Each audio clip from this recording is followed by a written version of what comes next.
దేవుడు మనందరికీ మంచి ఆరోగ్యం ఇచ్చి ఇంతవరకు మనలను మన కుటుంబాలను దేవుడు మనకిచ్చినటువంటి పరిచర్యను కొనసాగిస్తున్న విధానమును బట్టి దేవునికి మనం ఎంతగానో స్తుతులు చెల్లించవలసిన వారమై ఉంటున్నాం. ప్రియులారా, చివరి దినం దేవుని పరిచర్య విధానం అనేది ఏదో మన యొక్క ఆలోచన ప్రకారం చేసుకుంటూ బ్రతుకు తెరువు కోసం సేవ చేసుకుంటూ బ్రతికేది కాదని, మనమందరము దేవుని ఎదుట ఒకనాడు నిలవబడవలసిన పరిస్థితి ఒకటి ఉందని మనము గుర్తించవలసిన వారమై ఉంటున్నాం. మందిరాలను కట్టడం కంటే ఆత్మలను కట్టడం మన ధ్యేయమై ఉండాలి. అది ఎంతో దేవుడు కోరుకొనినటువంటి ఒక గొప్ప విధానం అని బైబిలే స్పష్టంగా మనకు తెలియచేస్తూ ఉంది. మనం గత కొన్ని దినాలుగా పౌలుతో జతపని వారు చేసిన పరిచర్యలను గురించి మాట్లాడుకుంటూ వస్తూ ఉన్నాం. ఇప్పటి వరకు ఎంతో మందిని గురించి మనం మాట్లాడుకున్నాం. పౌలుతో జతపని వారు కొంతమందిని మీరు చెప్పగలుగుతారా? బర్నబా, శీల, తిమోతి, మార్కు, తీతు, ఎపఫ్రోదీతు, ఒనేసిఫోరు, ఇలా మనం చాలా విషయాలు పౌలుతో జతపని వారు ఎలా పనిచేశారో దేవుని వాక్యములో నుండి నెల నెల నేర్చుకుంటూ వస్తూ ఉన్నాం. ఎందుకు నేను ఈ విషయాలు మీతో చెప్పాలని అనుకుంటున్నాను అనంటే, మనమందరము సేవకులం, మనమందరము ప్రభు పరిచర్యలో ఉన్నాం.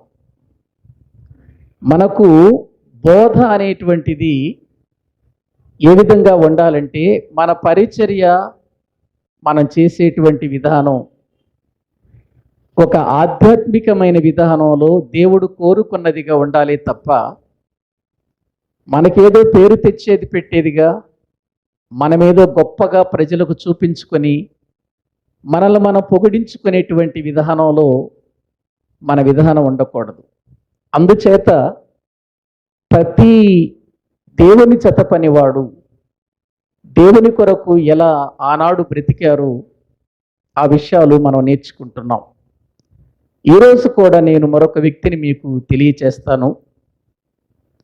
చిన్న ప్రార్థన చేసుకొని దేవుని వాక్య భాగంలోనికి వెళదాం.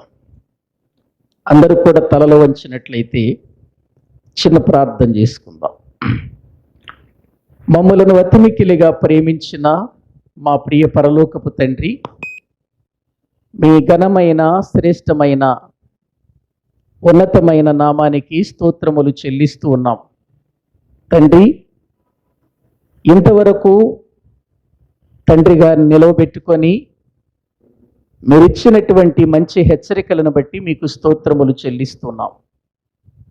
మరోసారి అల్పుడనైన నేను మరొక విధానంలో నీ మాటలు చెప్పటానికి నిలబడి ఉంటుండగా, మీ మాటల ద్వారా మమ్మలను బలపరచండి. నీ వాక్య క్రమములో మేము బ్రతుకున్నట్లుగా మమ్మల్ని స్థిరపరచండి. ఏది సత్యమో, ఏది అసత్యమో, ఏది నిత్యమో మేము బహుగా పరిశీలన చేయగలిగినట్లుగా తగిన సహాయం చేయండి. సిద్ధాంతాల మధ్యలో కాకుండా వాక్యపు వెలుగులో మమ్మల్ని మేము జాగ్రత్త పరుచుకొని మీ ఎదుట మేము నిలవబడినప్పుడు బల నమ్మకమైన మంచి దాసుడా అని అనిపించుకోగలిగిన వారిగా మమ్మల్ని మీరు చేయమని మీ చేతులకు మమ్మల్ని మేము అప్పగించుకొనుచు, నీ వాక్యమును బోధించనయ్యున్న నన్ను నీ పరిశుద్ధాత్మ సహాయముతో నడిపించి మీరు వాడుకోండి.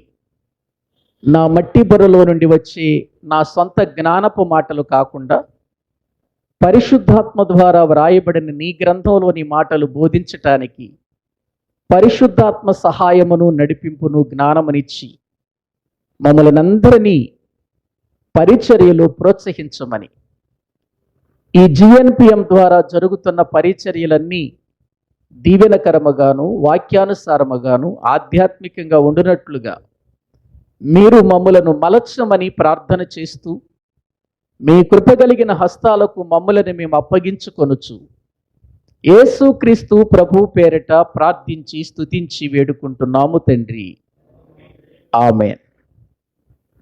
ప్రభునందు ప్రియమైనటువంటి దేవుని వారలారా, ఇంతవరకు మనము పౌలుతో జతపని వారిగా ఎంతోమంది ప్రభు పరిచర్యను చేసినటువంటి వారిని గురించి మనము నేర్చుకుంటూ వచ్చాం. ఈరోజు దేవుని స్నేహమును విడిచిన పౌలు జతపనివాడు మనం టైటిల్గా పెట్టుకుందాం. దేవుని స్నేహమును విడిచిన పౌలు జతపనివాడు. దేవుని స్నేహాన్ని విడిచిపెట్టి ఒక వ్యక్తి దేవుని పని చేయగలడా? దేవుని స్నేహమును విడిచిపెట్టి దేవునితో స్నేహము లేకుండా, దేవునితో సంబంధం లేకుండా, దేవునితో ఒక అనుబంధం లేకుండా దేవుని పని చేయగలరా? ఏమండి? చేయగలరు. అదేంటండి? దేవుని స్నేహాన్ని విడిచిపెట్టి దేవుడు లేకుండా, దేవుని కొరకు బ్రతకకుండా దేవుని పరిచర్య చెయ్యొచ్చా అని అంటే చేసేవారు లేరంటారా? ఈ రోజున ఎంతమంది లేరండి? దేవునితో సంబంధం అనేది లేకుండా వారి సొంత జ్ఞానాన్ని ఉపయోగించి, వారి సొంత తెలివితేటలను ఉపయోగించి, సొంత ఆలోచనలతో వాక్యమును కానీ వాక్య ఆధారాలు కానీ చూడకుండా ఎవరో నేర్పించిన విధానంలో వెళ్ళిపోతూ దేవుని యొక్క సన్నిధిలో మేము కూడా దైవజనులమే, దేవుని సేవకులమే అని చెప్పుకుంటూ దేవుణ్ణి ప్రక్కన పెట్టి వారికి వారే ప్రజల మధ్యలో గొప్పవారిగా చెప్పుకొని పరిచారకులు ఈ లోకములో లేరా అంటే ఎంతోమంది ఉన్నారు. ఆనాడే కాదు, ఈనాడు కూడా ఉన్నారు, పూర్వకాలములోనూ ఉన్నారు. ప్రియులారా, ఈరోజు వరకు కూడా వారు కొనసాగుతూనే ఉన్నారు. దైవ గ్రంథంలో వీరిని గూర్చే మనం చాలా జాగ్రత్త పడాలి అనేటువంటిది దేవుడు చెబుతున్నటువంటి ఒక ప్రాముఖ్యం. ఈరోజు నేను చెప్పే ఎవరు ఈ దేవుని స్నేహాన్ని విడిచిపెట్టినటువంటి వ్యక్తి అంటే దేమా, పౌలు జతపనివాడైన దేమా. ప్రియులారా, విన్నారా ఎప్పుడైనా ఈ పేరు? దేమా అనేటువంటి పేరు ఎప్పుడైనా విన్నారండి? దేమా దేవుని యొక్క పరిచర్యను మొదటి దినాలలో ఎంతో చక్కగా చేసినటువంటి వాడు. బైబిల్ గ్రంథంలో అనేక సార్లు సంఘాలను గూర్చి, సంఘాలకు పత్రికలను వ్రాస్తూ ఉన్నటువంటి పౌలు గారు ఈ దేమాను గూర్చి చాలా చక్కటి విషయాలు సంఘాలకు తెలియచేసినటువంటి సందర్భాలు మనకు ఎక్కువగా కనబడతాయి. దేమా అనేటువంటి ఈ వ్యక్తిని గురించి మనం ఒక్కసారి చూడగలిగితే తిమోతికి వ్రాసినటువంటి 2వ పత్రిక 4వ అధ్యాయము 10వ వచనాన్ని మనం చదువుకుందాం. బైబిల్ గ్రంథములో నుండి తిమోతికి వ్రాసినటువంటి 2వ పత్రిక 4వ అధ్యాయము 10వ వచనాన్ని వాక్యములో నుండి చదువుకుందాం.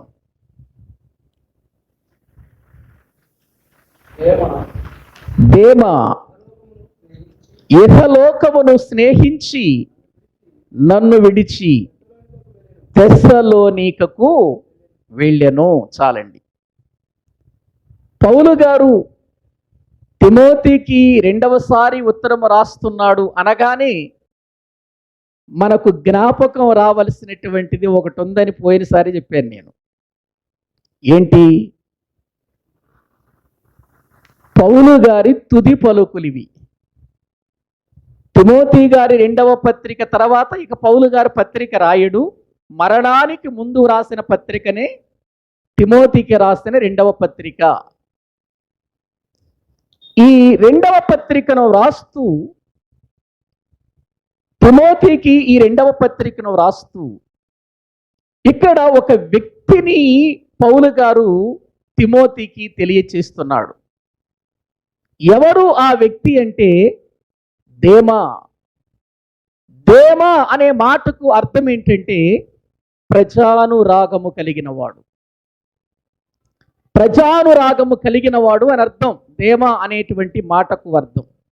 ప్రియులారా, ఈ దేమా అనేటువంటి వ్యక్తి పౌలు గారు రోమా జైల్లో హౌస్ అరెస్ట్ అయినప్పుడు పౌలుతో కూడా ఉన్న వారిలో ఒకడిగా బైబిల్ గ్రంథంలో మనము చూడగలుగుతాం. పౌలు గారు రోమా వెళ్ళినప్పుడు ఆ రోమాలో ఆయన్ని చివరిసారిగా హౌస్ అరెస్ట్ చేశారు కదా. అంటే హౌస్ అరెస్ట్ అంటే ఏంటి? ఒక ఇంటిలోనే ఉండాలి, ఇంకా బయటికి వెళ్ళటానికి ఇంక అవకాశం లేదు. ఆ ఇంటి దగ్గరికి ఎవరైనా రావచ్చు, కానీ బయటికి వెళ్ళే అవకాశం లేదు. ఒకసారి మీరు చూడండి, ఆ మాటలు చూద్దాం. అపోస్తుల కార్యముల గ్రంథం దేవుని వాక్యములో మనము చూడగలిగితే 28వ అధ్యాయము. అపోస్తుల కార్యముల గ్రంథము 28వ అధ్యాయము 30-31 వచనాలు వాక్యములో నుండి చూద్దాం. అపోస్తుల కార్యముల గ్రంథము 28వ అధ్యాయము 30-31 వచనాలు మనం చదువుకుందాం. పౌలు 2 సంవత్సరములు పూర్తిగా తన అద్దె ఇంట కాపురముండి తన యొద్దకు వచ్చు వారందరినీ సన్మానించి. ప్రియులారా, అక్కడ వ్రాయబడిన మాటలు చూడండి. పౌలు 2 సంవత్సరములు పూర్తిగా తన అద్దె ఇంట కాపురముండి. అంటే పౌలు ఇంటిలో ఉన్నాడు. అది కూడా సొంత ఇల్లు కాదు. ఏ ఇల్లు? అద్దె ఇల్లు.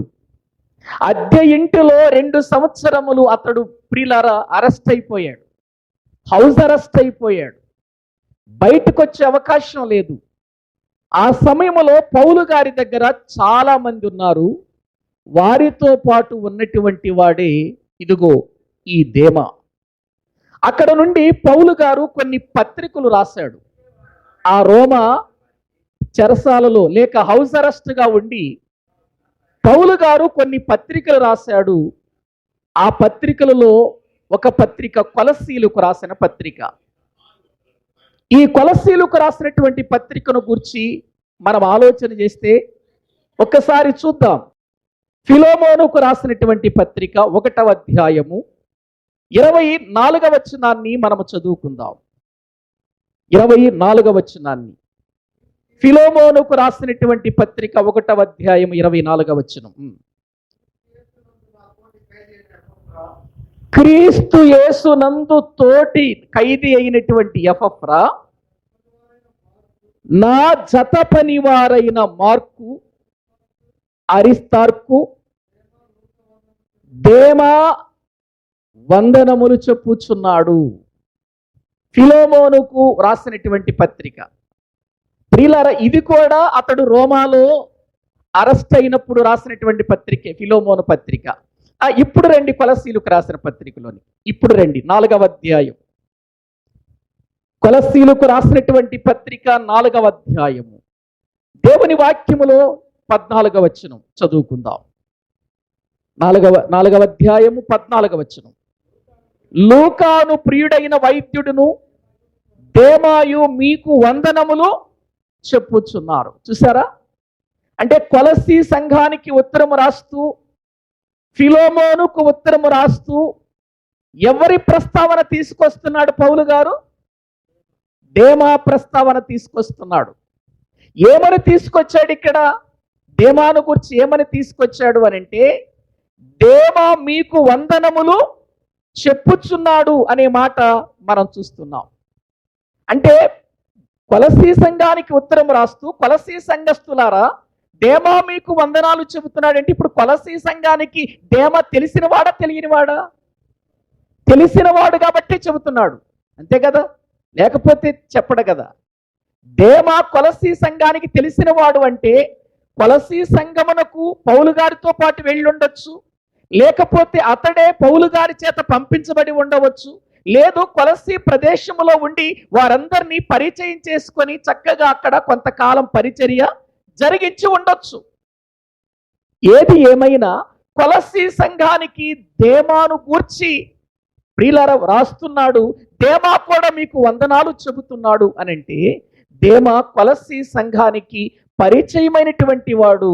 దేమాను గూర్చి కొలసీ సంఘానికి కూడా తెలుసు.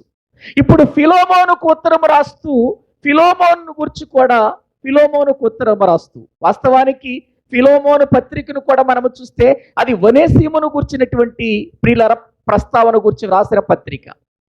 ఎందుకంటే ఒనేసిము ప్రియులారా మరి ఇక్కడ రోమాలో అతడు పౌలు గారి దగ్గర ఉండి అతడు మార్పు చెందుతాడు.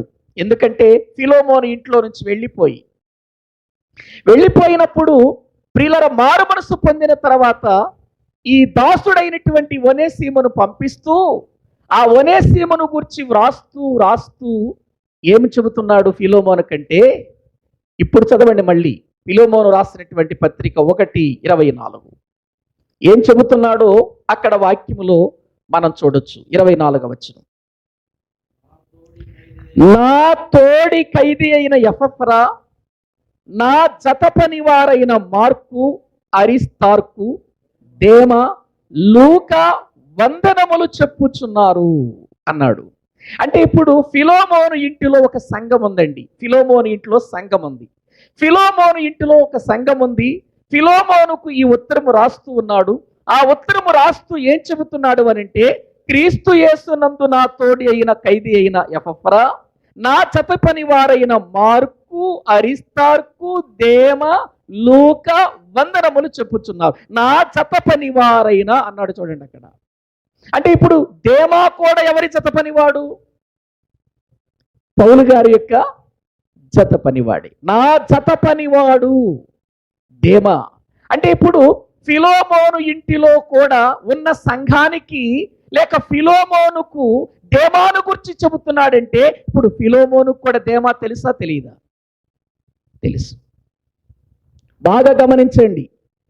ఒక దైవజనుడు అంటే చాలా ప్రదేశాలకు తెలిసిన వాడై ఉంటాడు. ఒక జత పనివాడు అని అంటే చాలా చోటకు జతగా వెళ్ళి దేవుని పరిచర్యలో పాలు పంపులు పొంది ఉంటాడు. లేకపోతే ఇంతమంది ఎలా తెలిసింది? తెలియదు కదా. అందుచేత ఇక్కడ దేమా ఎవరితో కలిపి వారిని రాస్తున్నాడంటే, ఎపఫ్రా, మార్కు, అరిస్తార్కు, లూకా, వీళ్ళంతా ఎంత మంచి భక్తులు మనకు తెలుసు కదండి. మనం ఇంకా వాళ్ళల్లో మనము ఒకే ఒక వ్యక్తిని గురించి చెప్పుకున్నాం, మార్కును గురించే చెప్పుకున్నాం. ఇంకా మిగిలిన వాళ్ళ గురించి చెప్పుకుందాం మనం.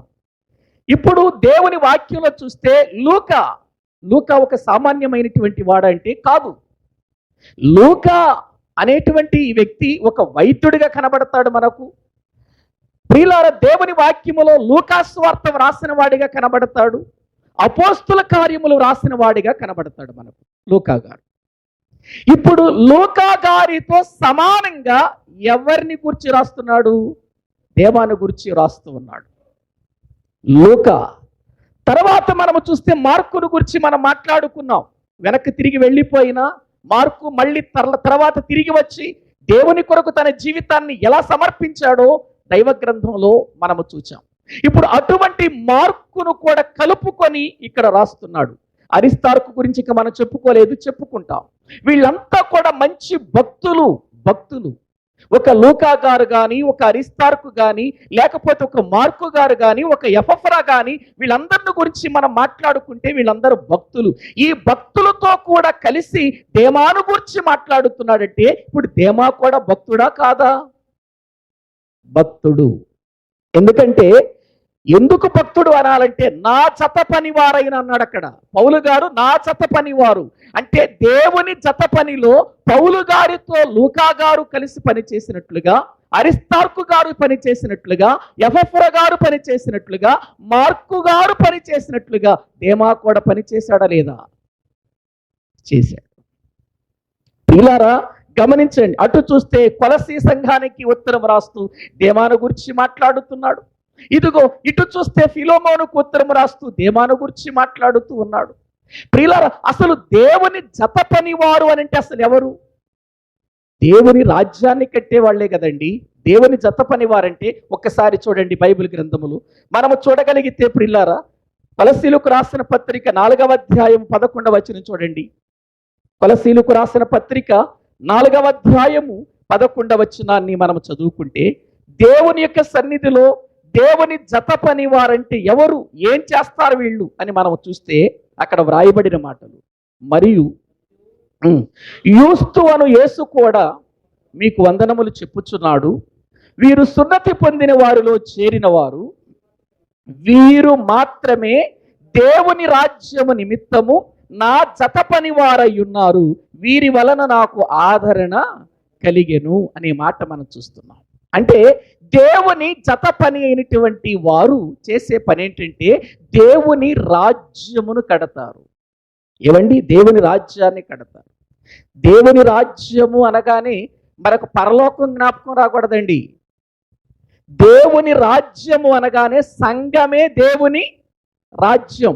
ఇది మనం ఎప్పుడు జ్ఞాపకం పెట్టుకోవాలి. ఎందుకంటే బైబిల్ గ్రంథంలో మనకు క్రొత్త నిబంధనలో దేవుని రాజ్యము, పరలోక రాజ్యము, క్రీస్తు రాజ్యము అనే మాటలు కనబడినప్పుడల్లా మనం తెలుసుకోవలసింది వెంటనే మనకు పరలోకం జ్ఞాపకం వస్తుంది. పరలోకము వేరు, పరలోక రాజ్యము వేరు. పరలోకము వేరు, పరలోక రాజ్యము వేరు. దేవుని రాజ్యం వేరు, క్రీస్తు రాజ్యము. ఈ మాటలన్నీ మనం గమనించాలి. ఇవన్నీ దేనికి పెట్టబడిన పేర్లంటే సంఘానికి పెట్టబడిన పేర్లు. ప్రియులారా సంఘానికి పెట్టబడిన పేర్లు. ఈ రాజ్యాన్ని గుర్చే ప్రియులారా మొట్టమొదటిగా క్రొత్త నిబంధనలో ప్రకటన చేసిన బాప్తిస్మ ఇచ్చేటువంటి యోహాను మనకు తెలుసు. బాప్తిస్మ ఇచ్చేటువంటి యోహాను భూమి మీదకి వచ్చి, అంటే తల్లి ప్రియులారా జకరియా ఎలిజబెత్ గర్భములో నుండి బయటకు వచ్చిన తర్వాత అతడు అరణ్యములో ప్రకటించినటువంటి మొదటి మాట ఏంటో తెలుసా? పరలోక రాజ్యము సమీపించింది అని ఒక స్వార్తలో ఉంటది. దేవుని రాజ్యము సమీపించింది అని మరొక చోట ఉంటది. పరలోక రాజ్యము సమీపించిందంటే అర్థం ఏంటి? దేవుని రాజ్యం సమీపించిందంటే అర్థం ఏంటి? సంఘము త్వరగా కట్టబడబోతుంది అని అర్థం. దేవుని రాజ్యం రెడీ అవ్వబోతుంది. ఎందుకంటే ఇంకా యేసుక్రీస్తు ప్రభు వారు కానీ, లేకపోతే ప్రియుల బాప్తిస్మ ఇచ్చేటువంటి యోహాను గారు కానీ వాక్యాన్ని ప్రకటించే సమయానికి ఇంకా యేసు ప్రభు చనిపోలేదు, సమాధి చేయబడలేదు, తిరిగి లేపబడలేదు, సంఘం ఇంకా ఆవిర్భావం కాలేదు. కాబట్టి ఇప్పుడు కాబోతుంది.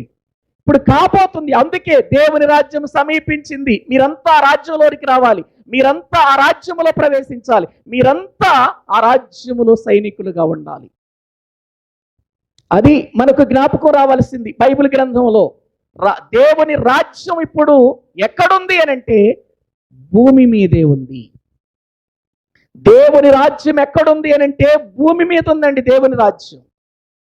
ఈ దేవుని రాజ్యమే ఒకరోజు పరలోకానికి వెళుతుంది. ఈ దేవుని రాజ్యమే ఒకనాడు పరలోకానికి వెళుతుంది. ప్రభువైన యేసుక్రీస్తు వారు ఈ రాజ్యాన్ని తీసుకెళ్ళి ఎవరికి అప్పగిస్తాడు? తండ్రికి అప్పగిస్తాడు. కాబట్టి ఇప్పుడు దేవుని రాజ్యం ఎక్కడుంది? భూమి మీద ఉంది. ఏంటి దేవుని రాజ్యం? సంఘం. క్రీస్తు స్వరక్తమిచ్చి సంపాదించిన సంఘమే దేవుని యొక్క రాజ్యం. ఇప్పుడు ఈ రాజ్యము నిమిత్తము పనిచేసేవారే దేవుని జత పనివారు. ఇప్పుడు మనందరం ఎవరమే? ఏం కట్టేవాళ్ళం? దేవుని రాజ్యాన్ని కట్టేవాళ్ళం మనం. అందుకే ఈ పరలోక రాజ్యపు తాళపు చెవులు నీకు ఇస్తున్నానని ఎవరికిచ్చాడు? పేతురు గారికి కదండి ఇచ్చింది. ఈ పరలోక రాజ్యపు తాళపు చెవులు నీకు ఇస్తున్నానంటే అర్థం ఏంటి? ఈ పరలోక రాజ్యం నీ ద్వారానే ఆరంభమవుతుంది, ఆ జ్ఞానం నీకే ఇస్తున్నాను. నువ్వు ప్రసంగం చేస్తావు ఒక రోజున, ఆ ప్రసంగం రోజున 3,000 మంది రక్షించబడతారు. ఆ రక్షించబడిన వారే ఏమవుతారు? దేవుని రాజ్యముగా ఆరంభమవుతుంది. ఆనాడు ఆరంభమైన రాజ్యం ఇప్పటి వరకు కట్టబడుతుందా? కట్టబడుతుంది. క్రీస్తు 2వ రాకడ వరకు కూడా కట్టబడుతూనే ఉంటుంది. ఇప్పుడు మనం ఎవరమి అనంటే, మందిరాలు కాదు కట్టేది, మనం ఏం కట్టేవాళ్ళం? దేవుని రాజ్యాన్ని కట్టేవాళ్ళం. అంటే ఆత్మలను సంఘంలోనికి తీసుకొచ్చేవాళ్ళం మనం. దేవుని రాజ్యం కట్టడం అంటే సామాన్యమైన విషయం అండి. మనం ఒక చిన్న ఇల్లు కట్టాలి అంటే ప్రియులారా, ఎవరిని పడితే వాళ్ళని వచ్చి మా ఇల్లు కట్టండి అని అనం. బాగా కట్టేవాడెవరు? చక్కగా కట్టేది ఎవరు? మంచి ప్లాన్ ఇచ్చేది ఎవరు? సరైనటువంటి విధానములో కట్టగలిగిన స్తోమత, సామర్థ్యం ఎవరికి ఉంది అని ఒక మంచి టాపీ మేస్త్రిని ఏం చేస్తాం మనం? అంతేగాని ప్రియులారా, బొచ్చులు మోసేవాడిని వచ్చి మా ఇల్లు కట్టరంటావా? లేకపోతే సిమెంట్ కలిపేవాడిని వచ్చి మా ఇల్లు కట్టు అని అంటావా? అనం. ఒక మళ్ళీ టాపీ మేస్త్రిలో కూడా ఎన్నుకుంటాం మనం, ఎవరు బాగా కడతారు. ఏమండి, ఆయనైతే సరిగా కట్టాడండి, గోడలు వంకరలుగా ఉంటాయండి, పిల్లర్స్ వేస్తాడు కానీ అసలు పాళ్ళు అతనికి తెలియవండి.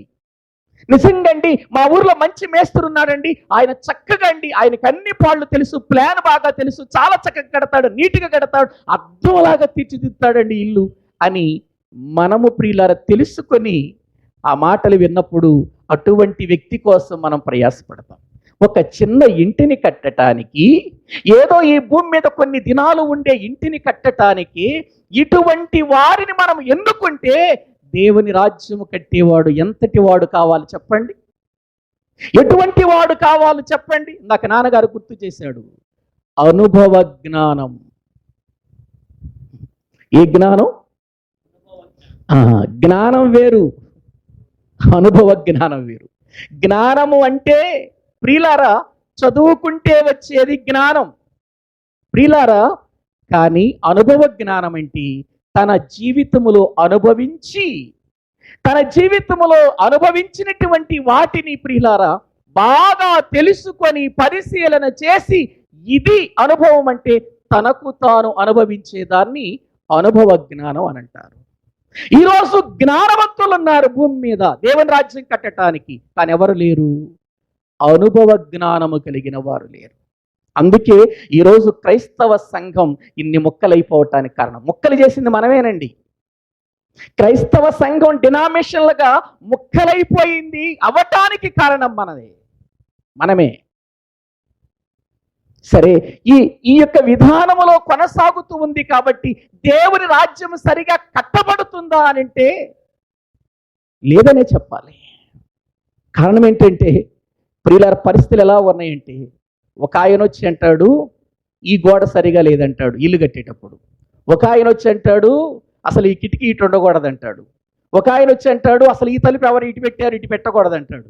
ప్రియులారా, ఇలా రకరకాలుగా మాట్లాడుతూ ఒక ఇంటి విషయంలో వాస్తు సరిగా లేదని, అది సరిగా లేదు, ఇది సరిగా లేదని రకరకాలుగా మాట్లాడుకుంటున్న మనం క్రీస్తు రాజ్యాన్ని కట్టే విధానం తెలుసుకోకుండా, అనుభవం జ్ఞానం లేకుండా మనం కట్టడానికి ముందుకు వెళ్ళామనుకోండి, ప్రియులార సంఘమును నీవు కట్టొచ్చేమో కానీ అది దేవుని రాజ్యానికి సంబంధించింది కాదు.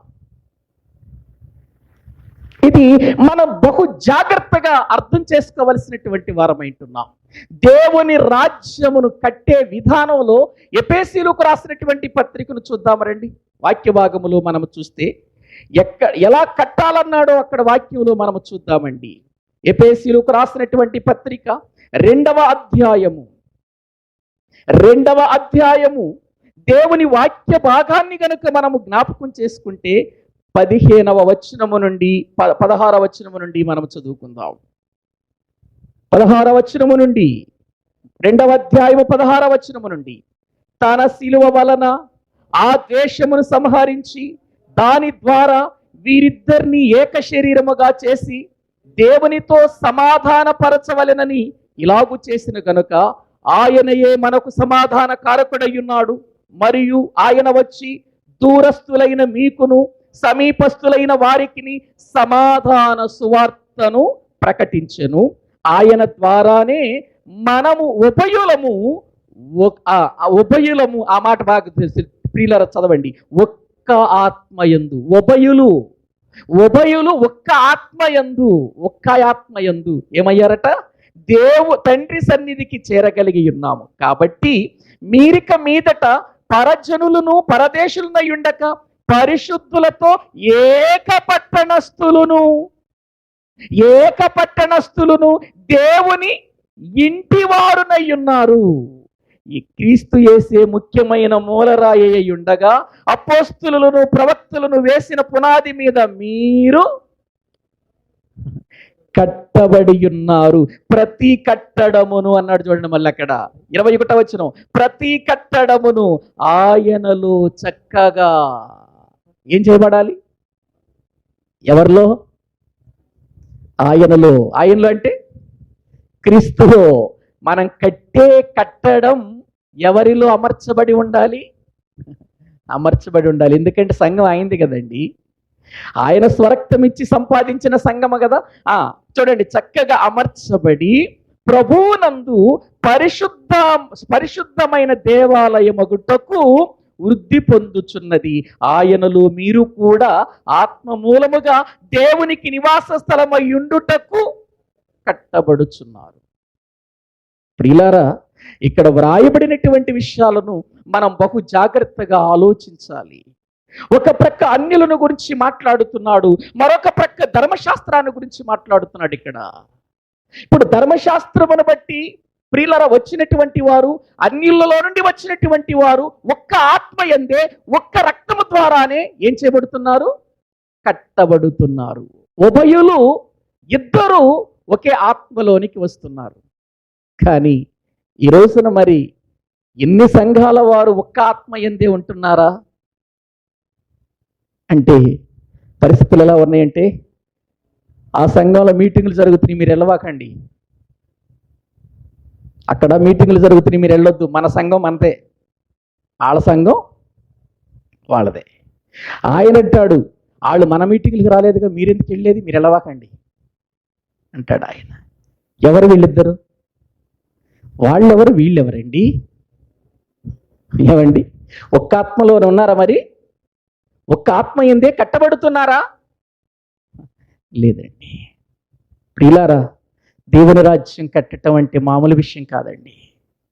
దేవుని రాజ్యం కట్టడం అంటే ఏదో ప్రియులారా మనము బోధలు చేయటం కాదండి. దేవుని రాజ్యం కట్టడం అంటే చాలా ప్రియులారా ప్రయాసతో కూడిందండి. దెబ్బలు తినవలసిన పరిస్థితులు, అవమానాలు పొందవలసిన పరిస్థితులు మనం పౌలు యొక్క పరిచర్యలో చూస్తూనే వస్తున్నామండి. ప్రతి నెల చూస్తూనే వస్తున్నాం. ఇప్పుడు అటువంటి పనిలో ఉన్నటువంటి వాడు ఎవరు అంటే దేమా. దేవుని సంఘములో ఒక మంచి పేరు పొందినవాడు, ఒక ఆత్మీయుడిగా ఎదిగినవాడు, భక్తులతో జతపనివాడిగా జీవించినటువంటి వాడు. ఈ తిమోతికి రాసిన పత్రికలో ఆఖరిసారిగా ఇదిగో పౌలు గారు ఉత్తరం రాస్తూ ఉన్నప్పుడు, తిమోతి త్వరగా వచ్చేయి నువ్వు నా దగ్గరికి, నువ్వు త్వరగా వచ్చేయి తిమోతి నా దగ్గరికి. ఎందుకంటే ఇదిగో దేమా విడిచిపెట్టి తెస్సలోనికకు వెళ్ళిపోయాడు. ఏమి విడిచిపెట్టి వెళ్ళాడండి?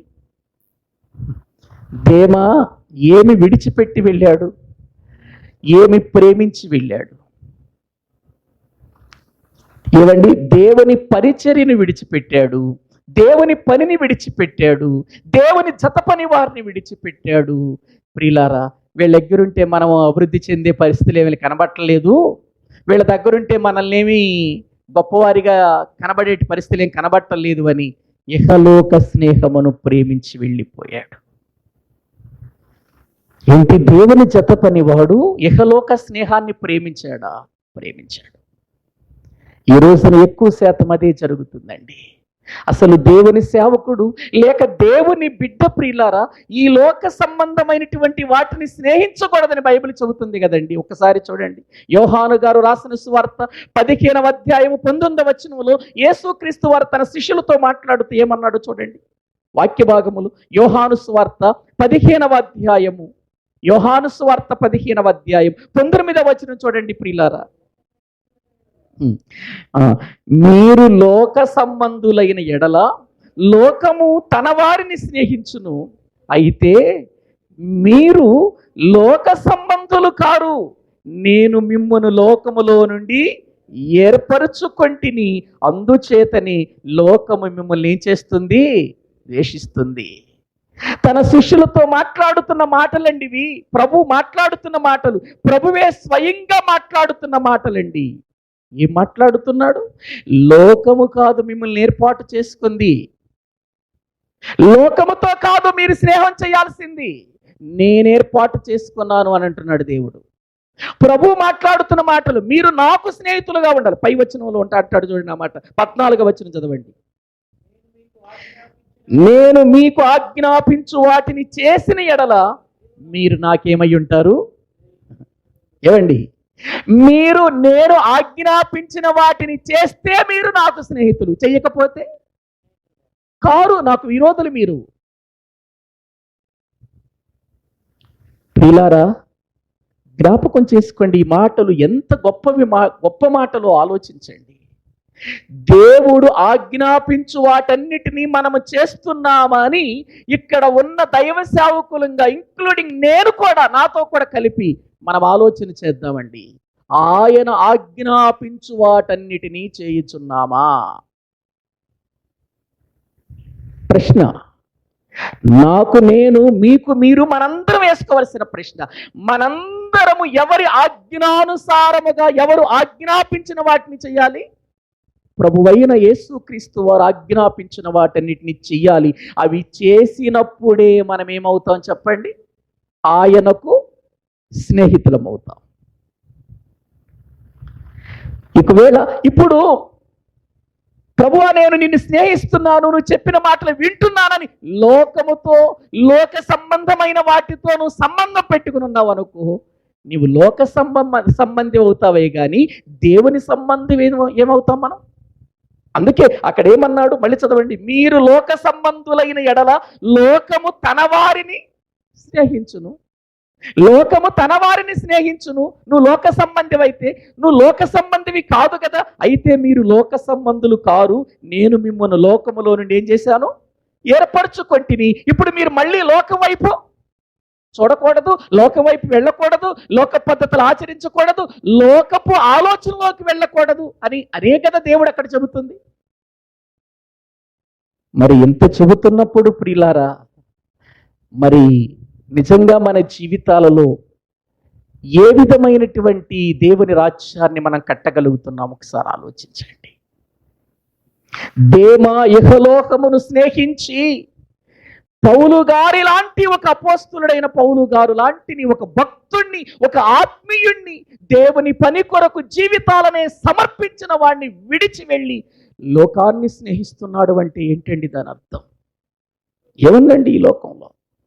ఒక్కసారి మీరు చూస్తారండి బైబిల్ గ్రంథంలో మనము చూస్తే ప్రభు చెప్పిన మాట. ఇదే యోహాను గారు పత్రిక రాస్తే ఏమన్నాడు చూడండి. ఇదే యోహాను గారు పత్రిక రాస్తే, మొదటి యోహాను గారు రాసినటువంటి పత్రిక, యోహాను గారు రాసిన మొదటి పత్రిక 2వ అధ్యాయము 15వ వచనం, 2వ అధ్యాయము 15వ వచనం చదవండి. మనందరికీ తెలిసిన మాటలేనండి ఇవన్నీ, మళ్ళీ జ్ఞాపకం చేస్తున్నాను. యోహాను గారు రాసిన మొదటి పత్రిక దేవుని వాక్యముల 2వ అధ్యాయము 15వ వచనం. ఈ లోకమునైనను 15వ వచనం, ఈ లోకమునైనను లోకములో ఉన్న వాటినైనను ప్రేమించకండి అన్నాడా? ప్రేమించండి అన్నాడా? ప్రేమింపకుడి. ఈ లోకమునైనను లోకములో ఉన్న వాటైనను ప్రేమింపకుడి. ఎవడైనను లోకమును ప్రేమించిన ఎడల తండ్రి ప్రేమ వానిలో ఉండదు. చెప్పేశాడు, కరెక్ట్గా చెప్పేశాడు యోహాను గారు. అంటే ఇప్పుడు లోకానికి దేవుని రాజ్యము కట్టే వారికి ప్రియులారా తేడా ఎంత ఉందో ఒకసారి మీరు ఆలోచించండి. దేవుని రాజ్యమును కట్టేవాడు దేన్ని ప్రేమించకూడదు? లోకమును ప్రేమించేవాడు దేన్ని కట్టడానికి ముందుకు రాకూడదు? దేవుని రాజ్యాన్ని కట్టడానికి వచ్చినా కూడా సరైన విధానములో కట్టలేడు. వచ్చి రానటువంటి టాపీ మేస్త్రి. వాక్యము వింటున్న ప్రియులారా, ఒక్కసారి ఆలోచించండి. ఈ రోజున ఈ ప్రపంచ చరిత్రను మనం ఆలోచన చేస్తే దేవుని రాజ్యం కట్టబడుతుంది అని మనం అనుకుంటున్నాము. కానీ ఏదండి? వేల మంది లిస్టులో ఉన్నారు ఈ రోజున సేవకులుగా. కానీ మన ఏపీని మనం జ్ఞాపకం చేసుకుంటే, మన ఏపీ, తెలంగాణ, తెలుగు రాష్ట్రాలను ఆలోచన చేస్తే ఎంతమంది రక్షించబడ్డారు చెప్పండి? ఇంటికి ఒక పాస్టర్ గారు ఉన్నట్టుగా ఉన్నాడు ఏపీలో. ఏమండి? ఏపీలో కానీ తెలంగాణలో కానీ సందుకు ఒక పాస్టర్ గారు ఉన్నట్టున్నాడు.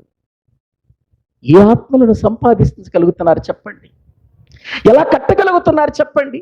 ఇప్పుడు మీరు లెక్కేసుకోండి ప్రియులారా. సేవకులు ఇంతమంది ఉండగా, రక్షించబడిన వారు ఇంతమంది ఉండగా, దేవుని సంఘమును కట్టవలసినటువంటి విధానములో కట్టగలిగితే మన దేశం ఎప్పుడూ రక్షించబడి ఉండేది. ఎప్పుడు రక్షించబడి ఉండేది. ఒక దైవజనుడు ఒక రోజున ఒక మీటింగ్లో దేవుని వాక్యం చెబుతూ దైవ సేవకులకి ఆయన లెక్కలు వేసి చెబుతున్నాడు. ప్రియులారా, ఆయన లెక్కలు వేసి చెప్పినటువంటి విధానాన్ని బట్టి చూస్తే ప్రియులారా, సంవత్సరానికి ఒక రక్షించబడిన వ్యక్తి ఒక ఇద్దరిని తీసుకొని వస్తే 3 సంవత్సరాలు 4 సంవత్సరాలు లెక్కేశాడు ఆయన. మన భారతదేశాన్ని మొత్తాన్ని మార్చొచ్చు అన్నాడు. రక్షించబడిన ప్రతి వ్యక్తి, సేవకులు కాదు, రక్షించబడిన ప్రతి వ్యక్తి సంవత్సరానికి ఒక ఇద్దరినో ముగ్గురునో తీసుకొని రాగలిగితే 3-4 సంవత్సరాలలో మన భారతదేశాన్ని మనం రక్షించుకోవచ్చు అన్నాడు. అంటే దేవుని రాజ్యం కట్టబడుతుందంటారా? ఎలా కట్టబడుతుంది ఒక్కసారి మీరు ఆలోచించండి ప్రియులారా. ఇన్ని ప్రసంగాలు చేసినా, ఇన్ని బోధలు చేసినా, ఇన్ని మందిరాలు కట్టినా, మందిరాలు చుట్టూ ఉన్నవారంతా ఎవరు చెప్పండి? రక్షించబడిన వారా? రక్షణ పొందని వారా?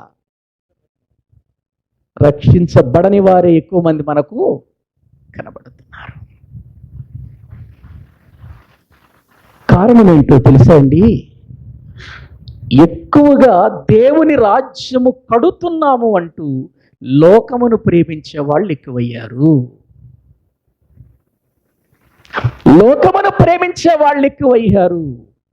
ఏవండి, ఒక్కసారి మనం ఆలోచించాలి. బైబిల్ ఏం చెబుతుంది? మీరు లోకమునైనను లోకములో ఉన్న వాటినైనను ఏం చేయొద్దన్నాడు? ప్రేమించొద్దు. ప్రేమిస్తే తండ్రి ప్రేమ వానిలో ఉండదు. తండ్రి ప్రేమ వానిలో లేకుండా సేవ చేస్తే అది దేవుని రాజ్యము సరైన విధానంలో కట్టబడుతున్నట్ట. ఏమండి, నేను చిన్నప్పటి కాలంలో సేవకులు చూసేవాడినండి. ఇల్లు సరిగా ఉండేది కాదు, అన్నం సరిగా ఉండేది కాదు, కొంతమందికి ప్రియులార సైకిళ్ళు కూడా ఉండేవి కాదు. ఎంత దూరం వెళ్ళినా సంచి తగిలించుకొని నడుచుకుంటూ వెళుతూ ఉండేవారు. ఎండలో వర్షం అనక చలనక నడుచుకుంటూ అనేక ప్రదేశాలకు వెళ్ళి దేవుని సువార్త చేస్తూ ఉంటే నిజంగా ప్రియులారా, వాళ్ళకి ఆ టైంలోనండి ఎవరైనా ఒక ముద్దన్నం పెడితే కడుపు నిండేది, లేకపోతే ఆకలితోనే ఉండేవారండి. అంటే సౌకర్యాలు సరిగా ఉండేవి కాదండి అన్నాడు. ఇప్పుడు అన్ని సౌకర్యాలు ఉన్నా, అన్ని విధాలుగా అన్ని ఏర్పాట్లు దేవుడు మనకు అనుగ్రహించినా కూడా ఆ రోజున వాళ్ళు నడిచి వెళ్ళి మోకాళ్ళుని చేసిన ప్రార్థనలు మనం చేయలేకపోతున్నాం. కాకపోతే పైకి మాత్రం ప్రియులార మనం గొప్పలు మాత్రం బాగా చెప్పుకుంటున్నాం. దేవుని రాజ్యమును కట్టేవాడు లోకం మీద మనసు పెట్టకూడదు, లోకములో ఉన్న వాటి వైపు మనసు పెట్టకూడదు. అందుకే అక్కడ అంటాడు, కింద చదవండి, ఆ వచనాన్ని ఇంకా కింద చదవండి ఉంటుంది వాక్యములో, ఈ లోకమునైనను లోకములో ఉన్న వాటినైనను ప్రేమింపకుడి, ఎవడైనను లోకమును ప్రేమించిన ఎడల తండ్రి ప్రేమ వానిలో నుండదు. లోకములో ఉన్నదంతయు అనగా శరీరాశయు, నేత్రాశయు, జీవపు డంబమును ఇవి తండ్రి వలన పుట్టినవి కావు, అవి లోక సంబంధమైనవే. లోకమును దాని ఆశయు గతించిపోవచ్చున్నవి గాని దేవుని చిత్తమును జరిగించువాడు నిరంతరము నిలుచును. ఏ మాటలండి ఇవన్నీ! ఎంత గొప్ప మాటలండి ఇవి! దేవుని చిత్తమును జరిగించేవాడు లోకమును ప్రేమించడు. లోకములో ఉన్నదంతా శరీరాశ, నేత్రాశ, జీవపుడంబం. ఎన్నిసార్లు చెప్పుంటాం ఈ మాటలు మనం బైబిల్లో, సంఘాలలో ఎన్నిసార్లు చెప్పుంటాం? నేత్రాశ, జీవపుడంబం, శరీరాశ మనలో ఉండకూడదు. మరి ఈ రోజున ఏముంటుంది? ఈరోజు మనలో ఇవి తండ్రి వలన పుట్టినవి కాదన్నాడు. ఇవి తండ్రి వలన పుట్టినవి కాదు అని అంటూ ఈ చివరికి ఏం చెప్పాడంటే, నువ్వు లోకాన్ని ప్రేమిస్తుంటే, లోకం వైపే చూస్తూ ఉంటే, లోక పద్ధతులని అనుసరిస్తుంటే లోకము దాని ఆశ ఒక రోజున గతించిపోతాయి. అయితే దేవుని చిత్తమును నెరవేర్చేవాడు, సంఘాన్ని కట్టేవాడు, దేవుని యొక్క చిత్తములో నడిచేవాడు నిరంతరము నిలుస్తాడు. ఇక్కడ జీవించినంతకాలం ఇక్కడ బ్రతుకుతాడు, ఇక్కడ లోకాన్ని విడిస్తే పరలోకంలో జీవిస్తాడు. కానీ ఇంత గొప్ప భాగ్యాన్ని విడిచిపెట్టుకొని లోకమును స్నేహించి వెళ్ళిపోయాడు. ఎవరు చెప్పండి? దేమా. ఒకనాడు భక్తుడే, ఒకనాడు దేవుని యందు విశ్వాసము కలిగిన వాడే, దేవుని జత పనివాడే, దేవుని జత పనిలో సంఘాల మధ్యలో పరిచర్య చేసిన వాడే. కానీ దేహము ప్రియులర దేమ ఈ లోక స్నేహమును ప్రేమించాడు అండి. ఏమండి, దేవుని సేవకులు లోకాన్ని ప్రేమించవచ్చండి, లోకం మీద మనసు పెట్టొచ్చండి. బైబిల్ ఏం చెబుతుంది? అసలు నిజమైనటువంటి భక్తి చేసేవాడు లోకం గురించి, లోకములో జరిగే ప్రియులారా వాటిని మనం సంపాదించుకోవటానికి కాదండి. బైబిల్ ఏం చెబుతుంది? మనము ఏమి తిందుమో, ఏమి త్రాగుదమో, ఏమి ధరించుకొందుమో అని చదవండి. వచ్చినాను చదవండి బైబిల్ గ్రంథంలో. లూకాసు వార్త 12:30. లూకాసు వార్త 12వ అధ్యాయం 30వ వచనం. 12వ అధ్యాయం 30వ వచనం. లూకాసు వార్త 12వ అధ్యాయం 30వ వచనం. ఈ లోకపు జనులు వేటన్నిటిని ఎదుగుతారు. 29వ వచనం చదవండి. 29వ వచనం. ఏమి తిందుమో, ఏమి త్రాగుదమో అని విచారింపకుడి, అనుమానము కలిగి ఉండకుడి. ఈ లోకపు జనులు వీటన్నిటిని వెదుకుదురు, మీకు ఇవి కావలసి ఉన్నవని మీ తండ్రికి తెలియను. మీరైతే ఆయన రాజ్యమును వెదకుడి, దానితో కూడా ఇవి మీకు అనుగ్రహించు. ఎవరితో మాట్లాడుతున్న మాటలు ఇవి? శిష్యులతో మాట్లాడుతున్న మాటలండి ఇవి. ఈ లోకపు జనులు ఏమి తిందాం, ఏమి త్రాగుదాము, ఏం కట్టుకుందామని విచారిస్తారు. మీరు వాటి గురించి అసలు విచారణ చేయొద్దు, మీ మనసంతా దేవుని రాజ్యం మీద ఉండాలంటాడు. ఇంకా మత్తయి సువార్తలో అయితే అంటాడు, మొదట ఆయన రాజ్యమును నీతిని వెదకుడి, అప్పుడు అవన్నీ మీకు అనుగ్రహించబడు. అంటే ఇప్పుడు ప్రియులారా, ఒక దైవ సేవకుని గోల్ ఏంటి చెప్పండి? దేవుని రాజ్యాన్ని కట్టాలి, ఇది మన గోల్.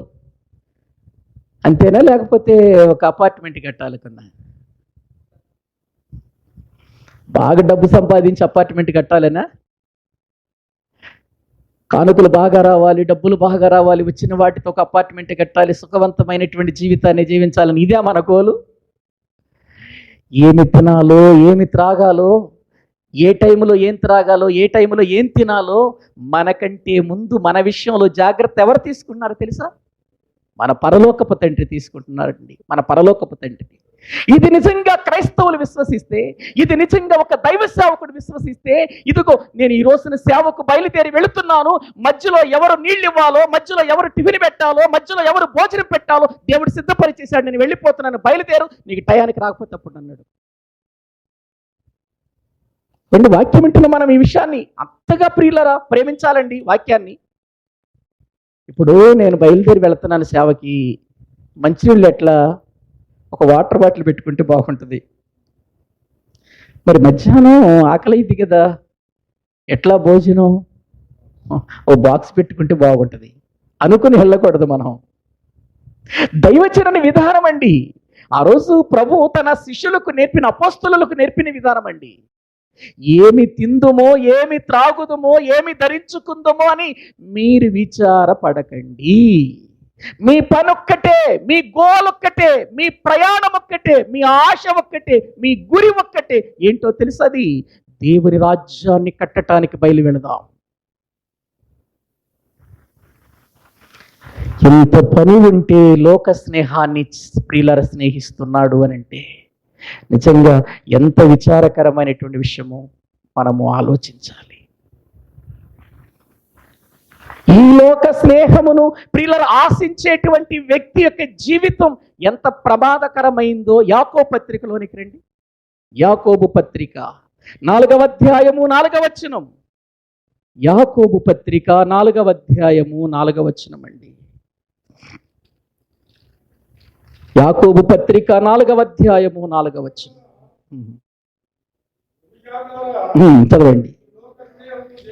ఈ లోక స్నేహము దేవునితో వైరం.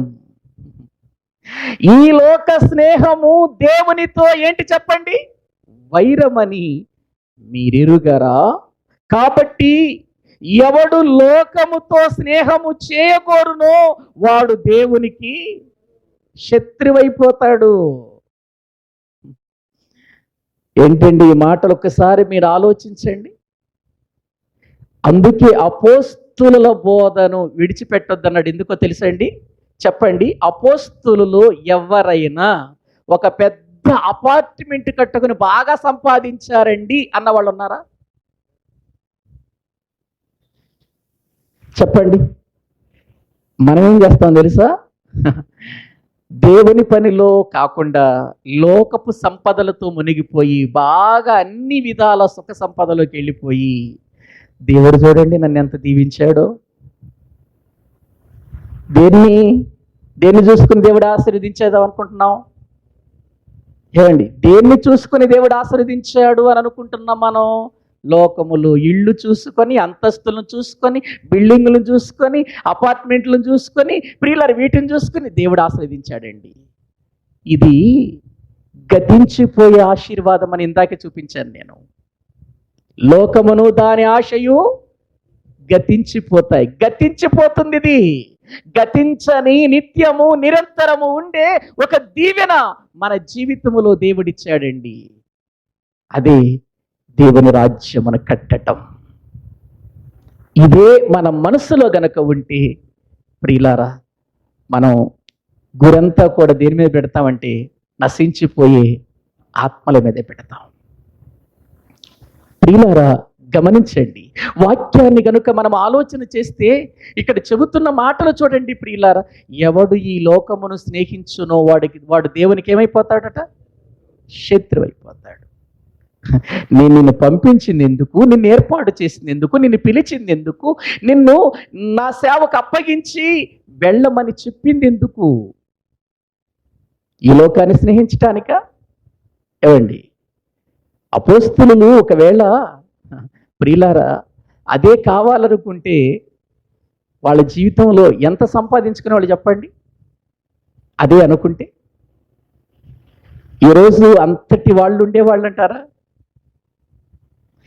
ఒకవేళ అపోస్తలులే అదే ధ్యేయంతో వెళ్ళుంటే, అదే ధ్యేయంతో సేవ చేస్తుంటే, అదే ధ్యేయముతో ప్రియులారా వెళ్ళుంటే, ఈనాడు దేమా ఇహలోకాన్ని స్నేహించాడని మనం అనుకుంటున్నాం, కానీ మనం ఇహలోక స్నేహాన్ని ప్రేమిస్తున్నాం అన్న సంగతి ఇంకా మనకు అర్థం కాకుండానే వెళ్ళిపోతున్నాం మనం. దేమా వెళ్ళిపోయాడు, ఇహలోక స్నేహాన్ని ప్రేమించాడు, నేను అసలు ప్రేమించట్లేదు ఇహలోక స్నేహాన్ని అని మనం అనుకుంటూ దేమాను గురించి మనం చెడ్డగా చెప్పుకుంటున్నాం. కానీ మనల్ని మనం ఒక్కసారి పరిశీలన చేసుకుంటే మన స్థితి కూడా అలాగే. ఈ లోకమును ప్రేమించేవాడు దేవునికి శత్రువైపోతాడు. దేవునికి విరోధి అయిపోతాడు. దేవునికి విరోధి అయిపోతాడు. దేవునికి విరోధి అయిన వాడు ప్రియులారా నేనేదో చేసేస్తున్నాను అని మనం అనుకుంటే కాదు, రేపు ప్రభు అనాలి. మనల్ని పిలిచినప్పుడు ఆయన దగ్గరికి వెళ్ళినప్పుడు ప్రభు అనాలి, చేసిన సేవ నమ్మకంగా చేసావు నాన్న, ప్రయాసపడ్డావు, కష్టపడ్డావు, శ్రమకు వచ్చావు, బాధలు వచ్చిన తట్టుకున్నావు, శ్రమలు వచ్చిన తట్టుకున్నావు, ఆకలైన తట్టుకున్నావు, బాధలు వచ్చిన ఎవరికి చెప్పుకోలేదు. నీకు జీవితంలో దుఃఖము కలిగినప్పటికీ కూడా నీ దుఃఖాన్ని బయటికి చెప్పుకోలేదు. ఎప్పుడు చూసినా నా పరిచర్య, నా సేవ అనుకుంటూ దేవుని సేవ కొరకు పరిచర్య సేవ తప్ప, ఇది నా సేవ అనుకున్నావు తప్ప, ఇది దేవుని సేవగా కాకుండా నా సేవగా చేసి ఆత్మలను సంపాదించటానికి పరుగులెత్తావు చూడు. అది నాకు బాగా నచ్చింది. కాబట్టి ఈ స్థానంలో నిలబడు, నువ్వు అందరికంటే ఎత్తుగా నిలబడు అని రేపు మనకంటే ప్రియుల చిన్న సంఘస్థుడు మనకంటే పై స్థానంలో నిలబెడితే మన పరిస్థితి ఎలా ఉంటుంది చెప్పండి.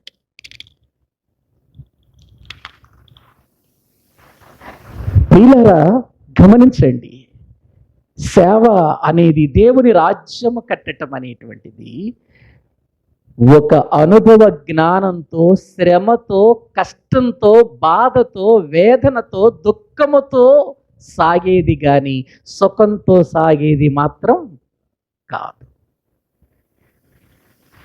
అపోస్తలులు దేనికోసం వాళ్ళ పోరాటం, దేనికోసం వాళ్ళ వేదన, దేనికోసం వాళ్ళ యొక్క ప్రయాస అని మనం ఒక్కసారి ఆలోచన చేస్తే ప్రియులారా, అక్కడికి పేతురు గారికి ఒకసారి అనుమానం వచ్చి అడుగుతాడు, ప్రభువా నీకోసం మేము భూములను పోగొట్టుకున్నాం, నీకోసం ఇళ్ళు పోగొట్టుకున్నాం, నీకోసం మేము వలలు విడిచిపెట్టేశాం, నీకోసం మా సంపదలు విడిచిపెట్టాం, నువ్వేమో ఆ రోజు ఏమన్నావు, మిమ్మల్ని మనుషులు పట్టే చారాలుగా చేస్తాను రమ్మంటే వచ్చామయ్యా, కనీసం ఉండటానికి ఇల్లు కూడా సరిగా లేదయ్యా అన్నట్టుగా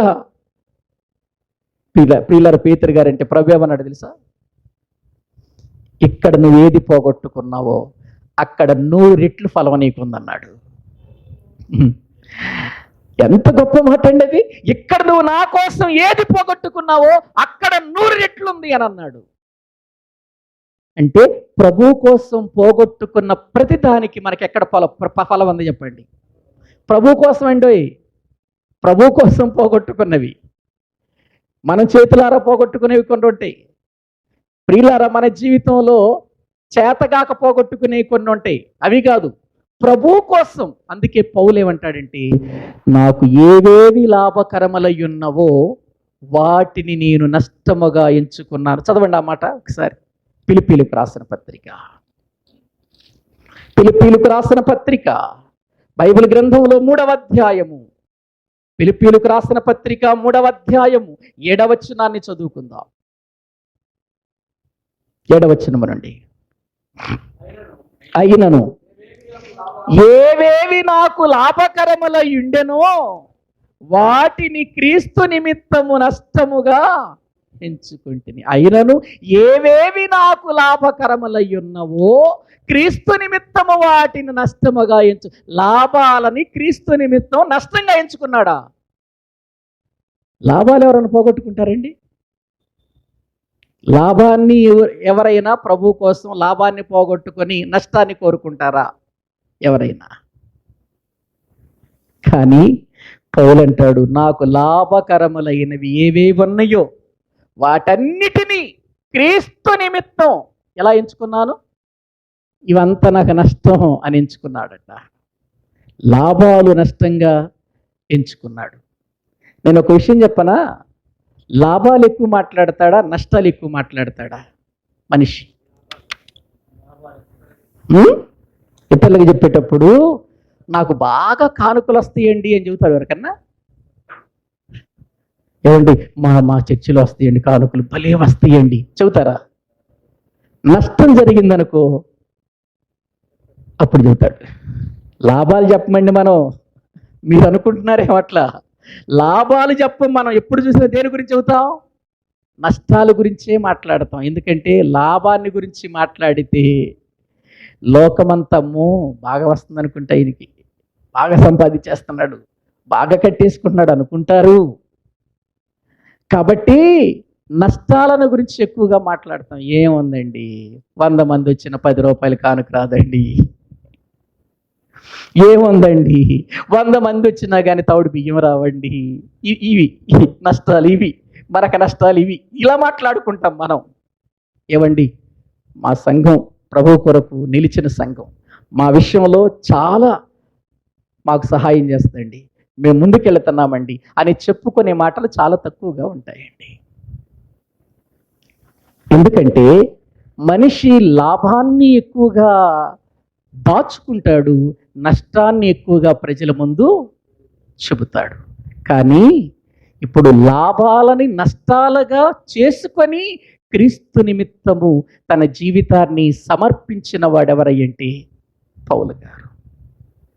ప్రియులారా, ఆలోచన చేస్తున్నారా?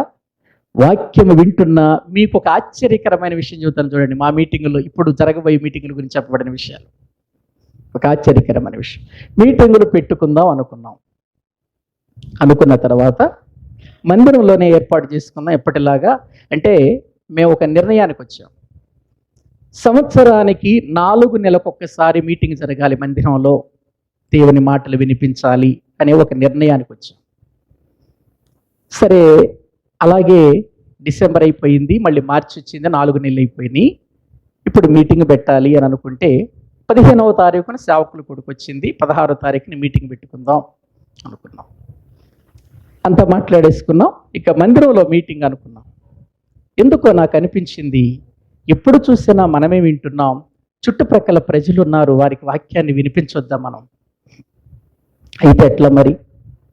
పైసలు లేవు, చేతిలో డబ్బులు లేవు, ఎలా అని ప్రభు సన్నిధిలో ఒక విశ్వాసము కలిగి బయటే ఏర్పాటు చేసుకుందామని చెప్పి, వెంటనే నేను చేసిన మొదటి పని ఏంటో తెలుసా? మా బాబుకున్నటువంటి గోల్డ్ చైన్ బ్యాంకులో పెట్టి 40,000 తెచ్చి సరుకులు తెచ్చేసా. గోల్డ్ చైన్ బ్యాంకులో పెట్టేసి 40,000 రూపాయలు పెట్టి సరుకులు తీసుకొచ్చా. ఇంకా టెంట్లకు, వీటికి వాటికి అన్నిటికీ వాళ్ళు సంఘంలో చెప్పాను. ప్రియులారా, కొంతమంది చక్కగా వాళ్ళు స్తోమత కొలది ఇచ్చారు. అన్నిటికీ అడ్వాన్స్ ఇచ్చేసాం. మొన్నటి దినాన మా ఊరి ప్రెసిడెంట్ గారు వచ్చారు మా దగ్గరికి. పాస్టర్ గారు, మీటింగులు జరుగుతున్నాయి అట్టుగా. అవునండి అని. మరి మీటింగుల్లో ఏమేమి ఉంటాయండి అని అన్నాడు. ఇదండి పరిస్థితి, ఇది దూరం నుంచి వచ్చినటువంటి వాళ్ళకి భోజనాలు ఉంటాయి 2 రోజులు. ఆఖరి రోజు మరి అందరికీ భోజనాలు పెడతాం అని అంటే ఆయన వెంటనే 3 రోజులు ఆ భోజనాలకి ఎంత ఖర్చు అవుతుందో నేను ఇచ్చేస్తానన్నాడు. అసలు మేము అడగలేదు ఆయన్ని. ఆయనే వచ్చాడు. మేము పైన కూర్చుంటే ఆఫీసులోకి వచ్చాడు, ఆయనే వచ్చాడు. వచ్చి వెంటనే నా ముందే ఫోన్ చేసి, ఏంటి ఎట్లాగో తెలుసా మళ్ళీ ఆ భోజనాలు కూడా స్వీటు, అరటికాయ బజ్జి, ఏమండి భోజనాలు అనమాట. ఏది దూరం నుంచి వచ్చిన వాళ్ళకి భోజనాలు రాసి వెంటనే నా ముందే ఆ కేటరింగ్ వాళ్ళకి ఫోన్ చేసి, ఈ 3 రోజులు 500-600 మంది అవుతారు, ఈ భోజనం ఎంత ఖర్చు అవుతుంది, ఆఖరి రోజు స్పెషల్ ఉంటుంది, ఎంత అవుతుంది చెప్పండి అంటే 1,00,000 రూపాయలు అన్నాడు ఆయన. ఏమన్నాడు తెలుసా ఆయన? 1,00,000 రూపాయల కానిచ్చేసి అన్నాడు. నేనేమన్నానంటే, నాకు కొంచెం ఇదేసి ఇంత ఖర్చు ఈయన పెట్టుకోవటం ఏంటని, అయ్యా ప్రెసిడెంట్ గారు 2 రోజులు మా వాళ్ళు ఉంటారు, సరుకులు కూడా తెచ్చేసాం, ఏం పర్వాలేదండి, మా వాళ్ళు చేస్తారులేండి, దూరం నుంచి వచ్చిన వాళ్ళకి, ఆఖరి రోజు వచ్చిన వాళ్ళకి భోజనం పెట్టారంటే. ఆయన అన్న మాట ఏంటో తెలుసా పాస్టర్ గారు, ఇక్కడ భోజనాలు అంటారు, ఇక్కడ పని చేపిస్తారు, పని చేసేవాళ్ళు వచ్చి మీటింగ్లో కూర్చోరుగా, అక్కడ కూర్చోరుగా, వీళ్ళంతా చక్కగా వచ్చి అక్కడ వాక్యమేనండి, మొత్తం నేనే చేయించి తయారు చేసి తీసుకొస్తాను. అస్సలు నాకు గుండె పగిలిపోయింది. అసలు ఏడవాలో, ఏడ్చి ప్రభుని స్తుతించాలో, గంతులు వేసి ప్రభుని స్తుతించాలో అస్సలు నాకు అర్థం కాదు. ఇప్పుడు మీటింగ్ పెట్టే స్థలం అక్కడ ఆయనే మొత్తం బాగు చేయించి, అంత మొత్తం ఆయనే ప్రియులార ఏర్పాటు చేసి, పని వాళ్ళని పంపించి, సచివాలయంలో ఉన్న వాళ్ళందరూ పంపించాడు ఇక్కడికి. పొద్దున్నే సచివాలయంలో ఉన్న పని వాళ్ళందరినీ పంపించి, పొద్దున్నే మీరు మీటింగ్ అయిపోయిన తర్వాత వెళ్ళి చూడండి, ఆ స్థలాన్ని శుభ్రం చేయించి, వాళ్ళందరూ దగ్గర పెట్టించి, పాస్టర్ గారు ఏం చెబుతాడో అది చెయ్యండి మీరు, ప్రియులారా, నాకు ఆశ్చర్యం. నిజంగా నేను దేవుణ్ణి ఎలా స్తుతించాలో, ఎలా ఘనపరచాలో కూడా నాకు అర్థం కాని పరిస్థితి ఈ రోజు వరకు. ఇంకో విషయం చెప్పనా? సండే స్కూల్ పిల్లలు కూడా ఇచ్చారండి 500. సండే స్కూల్ పిల్లలు కూడా, అరే మీరు ఎందుకు ఇచ్చారా, మీ నాన్నవాళ్ళు ఇచ్చారు కదండి, ఈ మాయయ్య గారు అంటున్నారు వాళ్ళు వచ్చి. నేను ఎందుకు ఈ విషయాన్ని చెబుతున్నానంటే, దేవుని పరిచర్యను కనుక మనం చేయటానికి, దేవుని రాజ్యాన్ని కట్టడానికి బయలుదేరితే ఏం తినాలో, ఏ సమయంలో ఏం పెట్టాలో, ఏది ఇవ్వాలో దేవుడు ఇవ్వడంటారా? ఇస్తాడండి.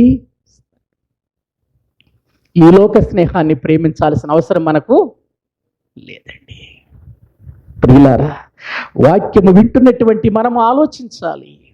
నాకు ఏవేవి లాభకరమలై ఉన్నవో వాటన్నిటినీ క్రీస్తు నిమిత్తం నష్టముగా ఎంచుకుంటున్నాను.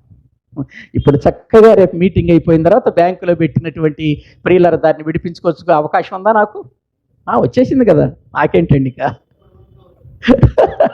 అంటే ఏమన్నా ఇంకో విషయం చెబుతున్నానండి, మా దగ్గర ఉన్న బంగారం నా చేతులతో కొనుక్కున్నాయి కాదు, అందరు గిఫ్ట్లు ఇచ్చినాయనండి. నా దగ్గర కానీ, మా మిస్సెస్కి కానీ, మా ఇద్దరు పిల్లలకి కానీ ఉన్న బంగారం గిఫ్ట్లు ఇచ్చినవే తప్ప నా చేతులతో నేను కొన్నవి కాదు. ప్రియులారా, ఎందుకు నేను ఈ విషయాన్ని చెబుతున్నానంటే, మన దగ్గర ఎన్ని వేల మంది ఉన్నారనేది కాదు ప్రాముఖ్యం, ఎన్ని వందల మంది ఉన్నారనేది కాదు ప్రాముఖ్యం. మనము దేవుని పని చేయటం ప్రారంభిస్తే, మనం ముందుకు కదిలితే, ప్రియులార, సమస్తాన్ని అనుగ్రహించేవాడు ఎవరు చెప్పండి? దేవుడండి. కనుక దేవుని యొక్క సన్నిధిలో, దేవుని యొక్క సన్నిధి అనుభవిస్తున్న మనం, దేవుడు మనల్ని పిలిచాడు, మనల్ని ఏర్పాటు చేసుకున్నాడు. మనం ఈ లోకాన్ని ప్రేమించాల్సిన అవసరం లేదు. ఈ లోకమును ప్రేమిస్తే తండ్రి ప్రేమను పోగొట్టుకుంటామండి మనం. ప్రియులారా, చాలా ఉన్నతమైన స్థితిని మనం పోగొట్టుకుంటామండి. కొన్నిసార్లు ప్రభు కోసం కొన్ని నష్టంగా ఎంచుకోవాలండి, నష్టపోవాలండి మనం ప్రభు కోసం. అప్పుడే మన జీవితంలో దేవుని యొక్క పరిచర్యలు ముందుకు వెళతాం. ప్రియులారా, ఒక్కసారి ఆలోచించండి. వాక్యాన్ని కనుక మనము చూడగలిగితే, ఈ లోకమును స్నేహించి దేమా వెళ్ళిపోయాడు, కానీ దేమా ఒకవేళ అదే రీతిలో కాకుండా పౌలు గారి దగ్గరే ఉంటే, పౌలు గారు ఆఖరి మాటలు ఎలా ఉండేవి? పోయినసారి చెప్పుకున్నాం, ఒనేసిఫోరు ఇంటి వారికి వందనములు చెప్పండి. పౌలు గారు చనిపోతూ చెప్పిన చివరి మాటలండి. పౌలు గారు చెప్పిన చివరి మాటలు ఒనేసిఫోరు గురించి మాట్లాడుకున్నాం కదా. ఆ ఇంటికి వందనాలు చెప్పండి, చచ్చిపోయేటప్పుడు వందనాలు చెప్పండి అని ఆ ఇంటిని కోరుకున్నాడు. చచ్చిపోయేటప్పుడు దేమా ఇహలోకాన్ని విడిచిపెట్టి వెళ్ళిపోయాడని బాధపడ్డాడు. దేవుని జత పనివాడే, దేవునితో తిరిగిన వాడి, దేవుని కొరకు జీవించిన వాడి, దేవుని రాజ్యాన్ని కట్టడానికి ముందుకు వెళ్ళిన వాడి, పౌలుతో కూడా కలిసి పరిచర్య చేసినటువంటి వాడే. కానీ ఎందుకో, దేనికో ఇహలోక స్నేహమును ప్రేమించాడు, జీవితాన్ని నాశనం చేసుకున్నాడు. ప్రియ దైవ సేవకులారా, జీవితంలో నష్టం వచ్చినా, బాధ వచ్చినా, కష్టం వచ్చినా, దుఃఖం వచ్చినా నేను చెప్పేది ఒక్కటే, దేవుని రాజ్యం కట్టటంలో వెనుకంచి వెయ్యకండి. మనమందరము ఆ పనిలోనే ఉన్నాం. డెనామినేషన్లు ప్రక్కన పెట్టండి, అసలు అది మనకొద్దు. సిద్ధాంతాలు పక్కన పెట్టేసిండి, మనకొద్దు. మనకు కావలసింది ఒక్కటే, ఒక వ్యక్తి క్రీస్తును తన సొంత రక్షకునిగా అంగీకరిస్తే అంతకంటే గొప్ప భాగ్యం లేదు. మన ద్వారా దేమాలాగా ఇహలోక స్నేహాన్ని విడిచిపెట్టి, ఇహలోక స్నేహాన్ని ప్రేమించి దేవుని విడిచిపెట్టి వెళ్ళొద్దండి. ఎందుకంటే కరోనా టైంలో నేను కొన్ని వార్తలు విన్నానండి. కరోనా సమయంలో చాలామంది దైవ సేవకులు, ప్రియులారా, తిండికి లేక, వస్త్రానికి లేక, ఉండటానికి సరైనటువంటి పరిస్థితులు లేక, పిల్లలకు సరైనటువంటి తిండి లేక, ఎందుకు ఈ బాధలు అని పూర్తిగా సేవను విడిచిపెట్టి వెళ్ళిపోయారండి. ఒకసారి విన్నాను నేను, ఒక ఆయనైతే తన మందిరాన్ని అమ్మేసి వెళ్ళిపోయాడండి. మందిరాన్ని అమ్మేసి వెళ్ళిపోయాడండి. చక్కటి మందిరం, 200 మంది పట్టి మందిరం అండి. ఆరాధనలు లేవని, కానుకలు రావటం లేదని, తిండి సరిగా లేదని, అవైనా అమ్ముకుంటే బ్యాంకులో వేసుకొని వచ్చే వడ్డీతో బ్రతకొచ్చు అనుకొని మందిరాన్ని అమ్మేసి వెనక్కి వెళ్ళిపోయాడండి. ఆ మాటలు వింటున్నప్పుడు ప్రియులారా, ఏంటి పరిచర్య? ఏంటి విధానం? రేపు ఒకవేళ ఇటువంటి పరిస్థితి నాకు కలిగితే నా స్థితి ఏంటి అని నన్ను నేను ప్రశ్నించుకుంటానండి. ప్రియులారా, మనమందరం ప్రశ్నించుకోవాలి. దేవుని సేవ ఇంతటితో ఆగేది కాదు, మనతో ఆగేది కాదు. క్రీస్తు రాకడ వరకు మన తర్వాత మరొక తరం, మరొక తర్వాత మరొక తరం, మన తర్వాత మరొక తరం, తరాన్ని సిద్ధం చేసుకుంటూ వెళ్ళిపోవాల్సిందే తప్ప ఇది ఆగిపోయేది కాదండి, ఆగిపోయేది కాదు. నష్టాలు రావచ్చు, కష్టాలు రావచ్చు, బాధలు రావచ్చు, ఈ ఆర్థిక సంబంధమైన పరిస్థితులు రావచ్చు, కానీ క్రీస్తుని విడిచిపెట్టి వెళితే అంతకంటే దౌర్భాగ్యమైన పరిస్థితి మరొకటి ఉండదు. దేమాలాగా ఇహలోక స్నేహమును ప్రేమించక, మన పని దేవుని పని అని, మన పనిలో ప్రియులారా ఎక్కడ కూడా మన వెనుకంచి వేయక, దేవుని రాజ్యము కట్టే పని అల్పులమైన మా చేతికిచ్చాడు ప్రభు, కాబట్టి దీనిని నా అంతం వరకు కూడా, నా జీవితాంతం వరకు కూడా కొనసాగించి నేను ప్రభు దగ్గర విశ్రాంతిలోనికి వెళ్ళిపోతానని ఒక ధ్యేయంతో, ధైర్యంతో, తీర్మానంతో ప్రభువులో ముందుకు వెళదాం. తలలు వంచండి, ప్రార్థన చేసుకుందాం. ప్రభు ఈ మాటలు దీవించును గాక.